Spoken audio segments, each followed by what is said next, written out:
Синоќа и не мораше да се следат бројките од Државната изборна комисија за да се дознае епилогот по првиот круг од председателските избори. Славието пред ВМРО од ДПМН, во кое безрезервно се впушти и лидерот Христијан Мицкоски, беа показател не толку за тоа дека нивната кандидатка води по првиот круг, туку дека се најавува смена на силите на македонската политичка сцена. Таа промена треба да се случи со прераспределба на 120 столчиња за пратеници во собранието, за што ќе се гласа за 2 недели. Прашањето кое си го поставивме ние е: како би изгледал парламентот ако вчерашните председателски беа парламентарни избори? По пресметките кои делумно ги направивме самија, делумно се должат на аналитичките центри на партиите. ВМРО, ДПМН и коалицијата би освоиле 53 пратеници. Втори би биле СДСМ и коалицијата со 24 пратеници. ДУИ коалицијата би добиле 17 пратеници. Сдружената опозиција на партиите на албанците 12 пратеници. А Знам на Максим Димитриевски би стигнале до 10 пратеници. Левица би имала до 4 пратеници.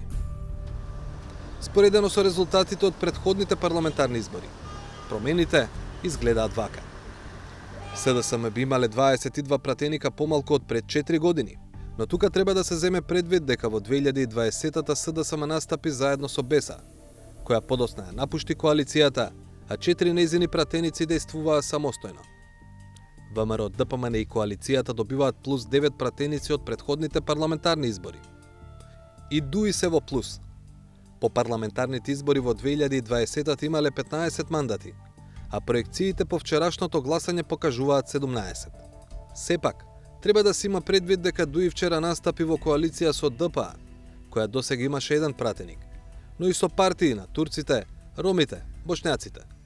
Згора на тоа, ја има и поддршката на крилото на Алијанса за албанците на Зијадин Села. Потешко е да се споредат мандатите на опозицијата кај партиите на албанците. Во 2020-та опозицијскиот фронт беа Алијанса за албанците и Алтернатива, кои освоја 12 места. Сега, заедно со БЕСА и дел од ДУИ, но и само со еден дел од Алијансата за албанците, повторно би имале исто, 12 мандати. Левица пак би пораснала од 2 на 4 мандати во собранието. Иако гласовите кои вчера ги освои Билјана Ванковска се маргинално подобри од резултатот на Левица на претходните парламентарни избори.